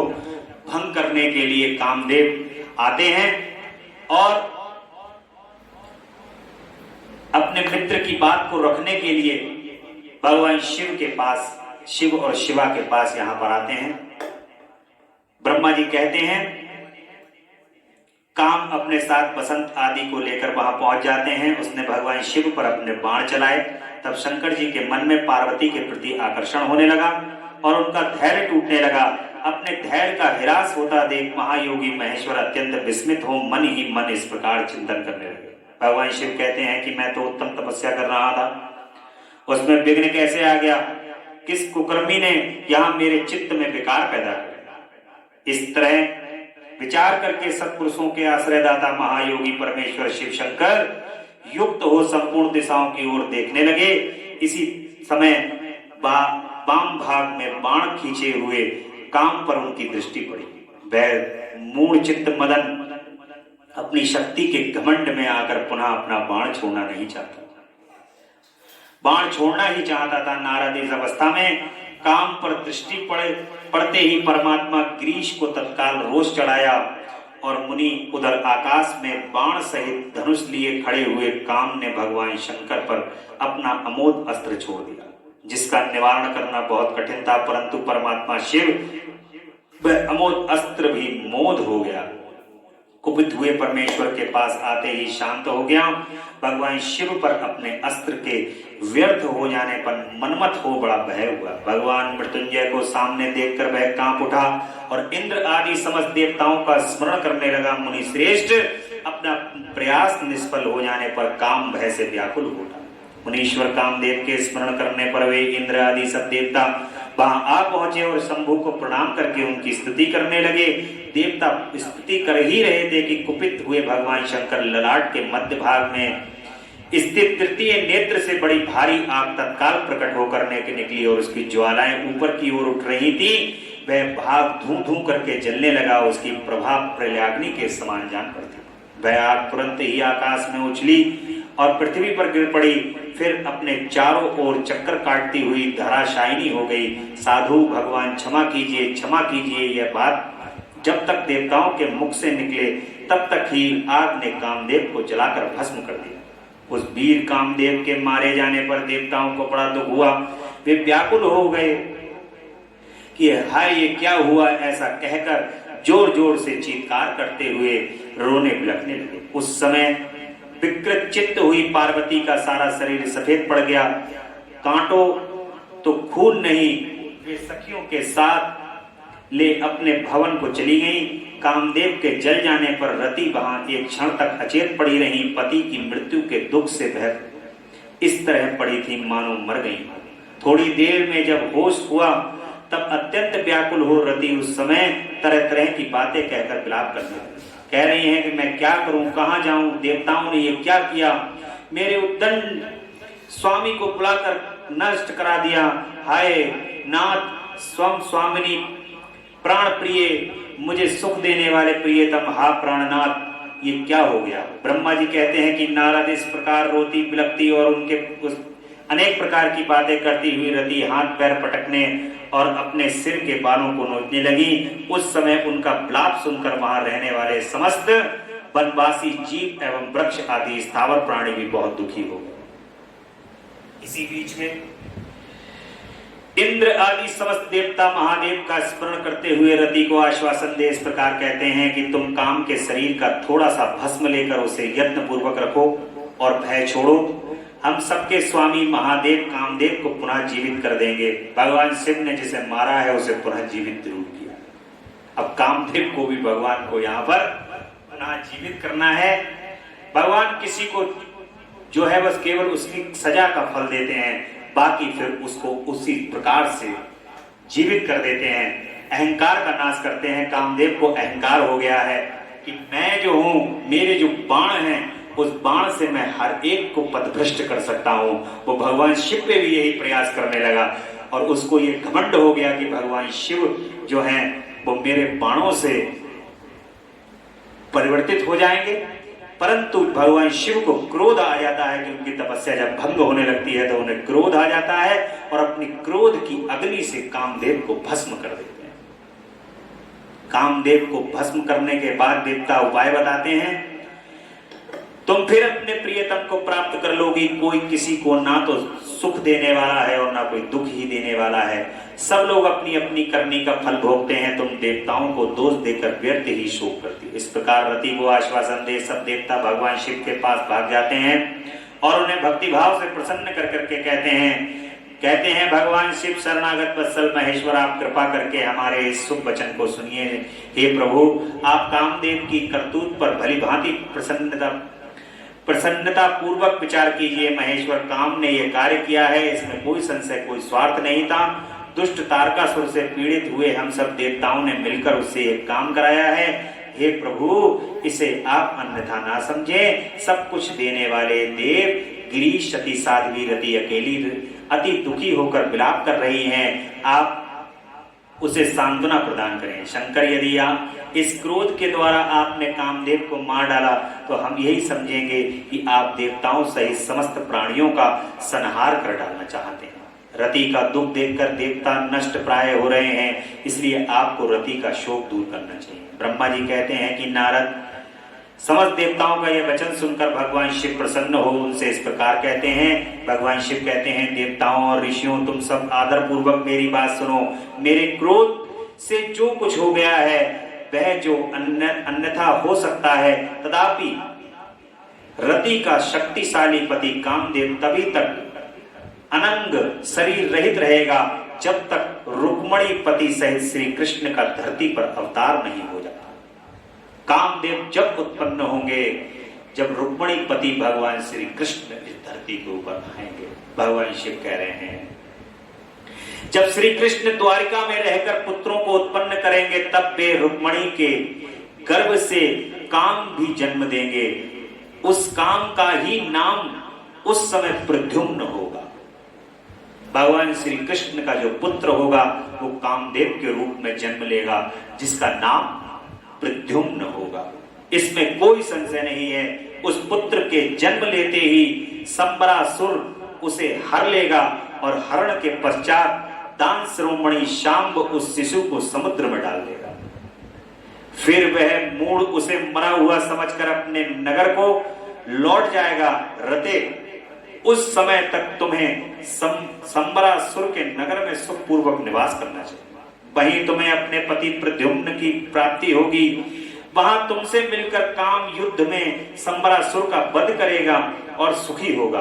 देवताओं, प्रद्युम्न नामधारी काम अपनी कामिनी रति को तथा संबरासुर के धन को लेकर उसके साथ पुनः नगर में जाएगा। यह मेरा कथन सर्वदा सत्य होगा।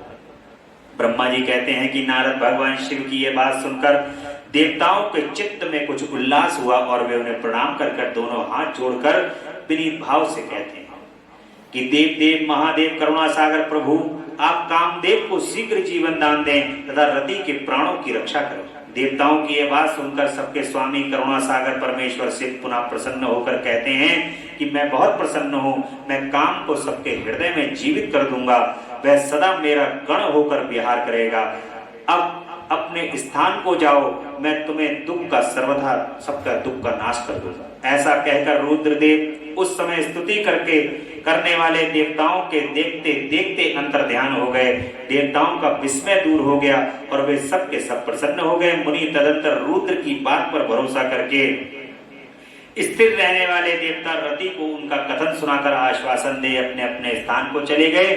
मुनीश्वर काम पत्नी रति शिव के बताए हुए सांब नगर को चली गई तथा रुद्र देव ने जो समय बताया था उसकी प्रतीक्षा करने लगे। ब्रह्मा जी का शिव की क्रोधाग्नि को बड़वानल की संज्ञा दे समुद्र में स्थापित करके संसार के भय को दूर करना और शिव के ग्रह से पार्वती के शोक तथा नारद के द्वारा उन्हें तपस्या के लिए उपदेश पूर्वक पंचाक्षर मंत्र की प्राप्ति करना।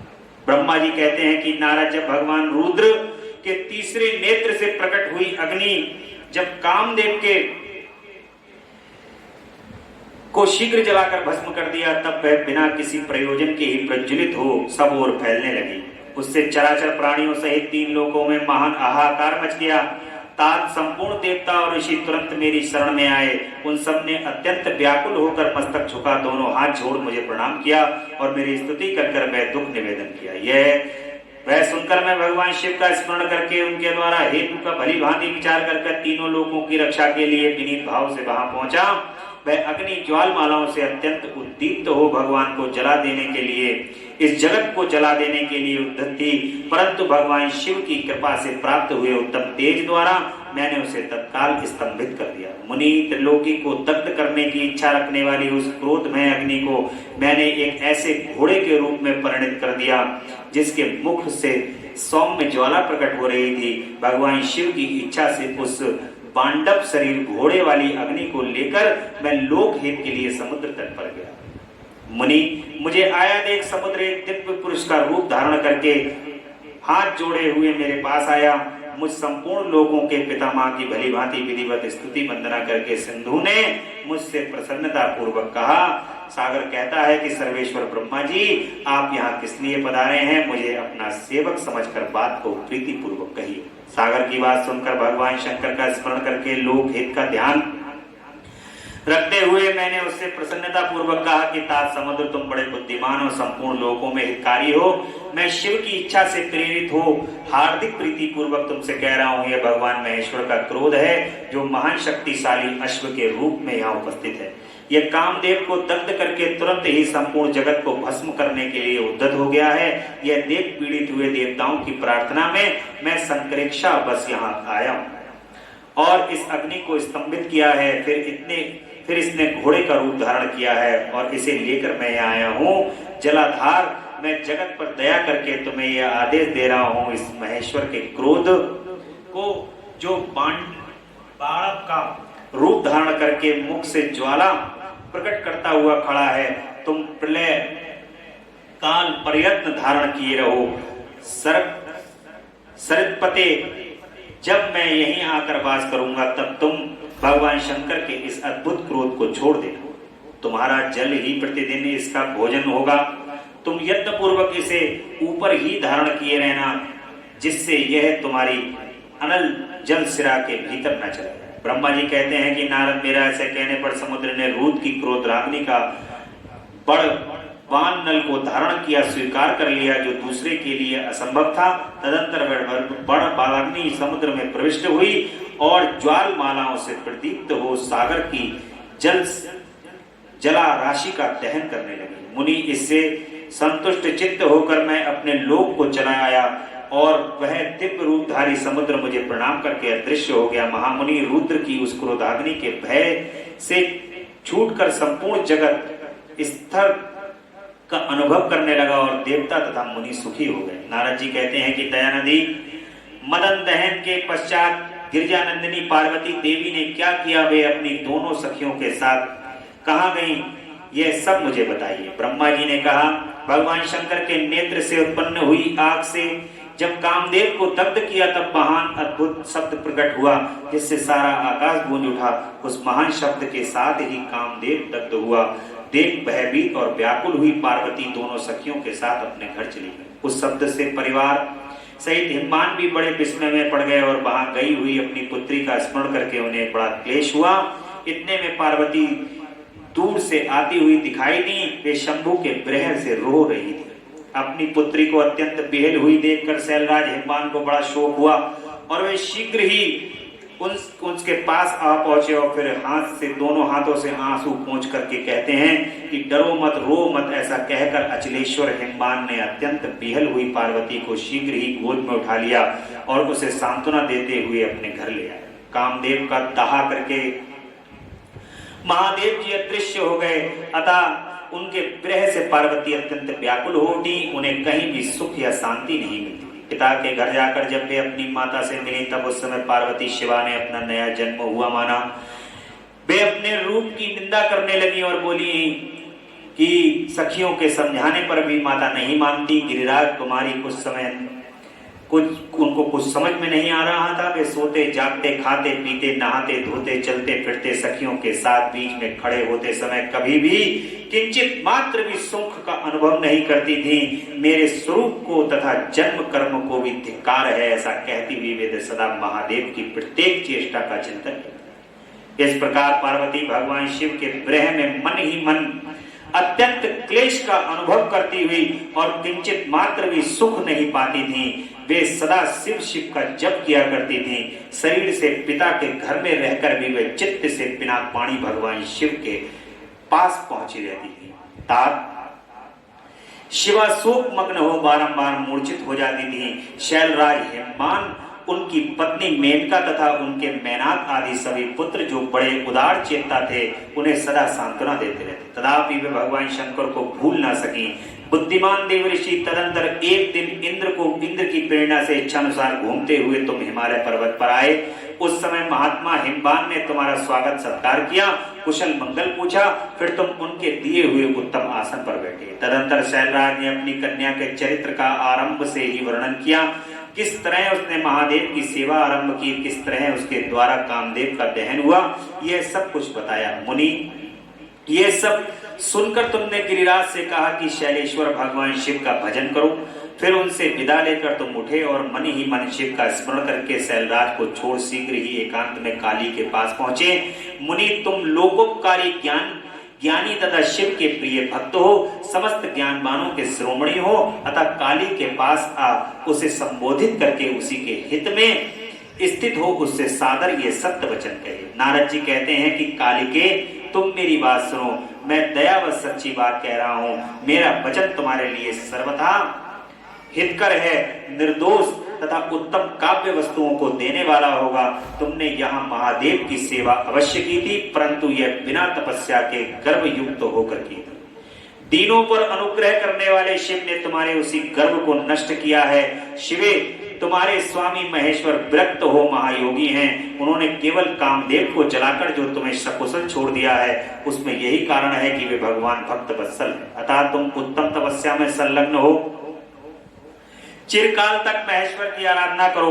तपस्या से तुम्हारा संस्कार हो जाने पर रुद्रदेव तुम्हें अपनी सहधर्मिणी बनाएंगे और तुम भी कभी उन कल्याणकारी, तुम हठ पूर्वक शिव को अपनाने का यत्न करो। शिव के सिवा दूसरे किसी को अपना पति स्वीकार मत करना।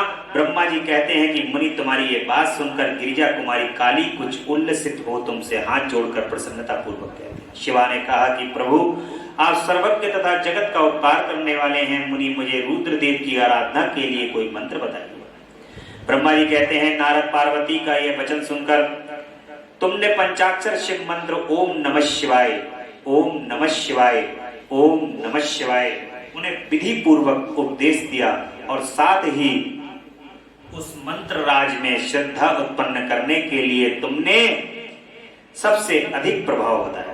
नारद, तुम बोले कि देवी, उस मंत्र का परम अद्भुत प्रभाव सुनो। इसके श्रवण मात्र से भगवान शंकर प्रसन्न हो जाते हैं। यह मंत्र सब मंत्रों का राजा है और मनोवांछित फल को देने वाला है। भगवान शंकर को बहुत ही प्रिय है तथा साधक को भोग और मोक्ष को देने में समर्थ है। सौभाग्यशालिनी, इस मंत्र का विधि पूर्वक जप करने से तुम्हारे द्वारा आधारित हुए भगवान शिव अवश्य और शीघ्र तुम्हारी आंखों के सामने प्रकट हो जाएंगे। शिवे, शौच संतोष आदि नियमों से तत्पर रहकर भगवान शिव के स्वरूप का चिंतन करती हुई तुम पंचाक्षर मंत्र का जप करो। इससे आराध्य देव शिव शीघ्र ही संतुष्ट होंगे।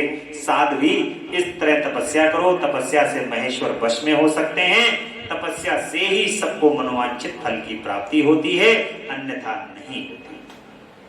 ब्रह्मा जी कहते हैं कि नारद, तुम भगवान शिव के प्रिय भक्त और इच्छा अनुसार विचरण करने वाले हो। तुमने काली से उपयुक्त बात कहकर देवताओं के हित में तत्पर हो स्वरूप को प्रस्थान किया। तुम्हारी बात सुनकर उस समय माता पार्वती प्रसन्न हुई और उनके पास उत्तम पंचाक्षर मंत्र प्राप्त हो गया। ओम नमः शिवाय, ओम नमः शिवाय। तेरा पल पल बीता जाए, मुख से जप ले नमः शिवाय। तेरा पल पल बीता जाए, मुख से जप ले नमः शिवाय। ओम नमः शिवाय, ओम नमः शिवाय, ओम नमः शिवाय, ओम नमः शिवाय। मुसाफिरी जब पूरी होगी, चलने की मजबूरी होगी। मुसाफिरी जब पूरी होगी, चलने की मजबूरी होगी। अवसर खाली न जाए, मुख से जप ले नमः शिवाय। तेरा अवसर खाली न जाए, मुख से जप ले नमः शिवाय। ओम नमः शिवाय, ओम नमः शिवाय, ओम नमः शिवाय, ओम नमः शिवाय। नमः शिवाय, नमः नमः शिवाय, नमः शिवाय, नमः शिवाय, नमः शिवाय, नमः शिवाय, नमः शिवाय, नमः शिवाय। नमः शिवाय नमः शिवाय नमः शिवाय नमः शिवाय। अवसर खाली न जाए मुख से जप ले नमः शिवाय, तेरा अवसर खाली न जाए नमः शिवाय। ओम नमः शिवाय ओम नमः शिवाय ओम नमः शिवाय ओम नमः शिवाय ओम नमः शिवाय।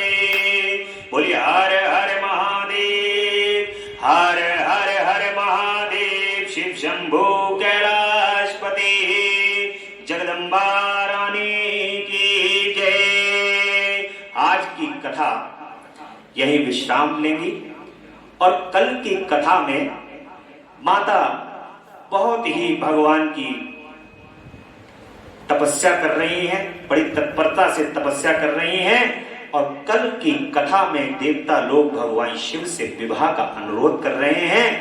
और भगवान शिव की यदि कृपा हुई तो कल की कथा में ही भगवान शिव के विवाह की कथा भी सुनेंगे। बोले शंकर भगवान की जय, महामृत्युंजय भगवान की जय।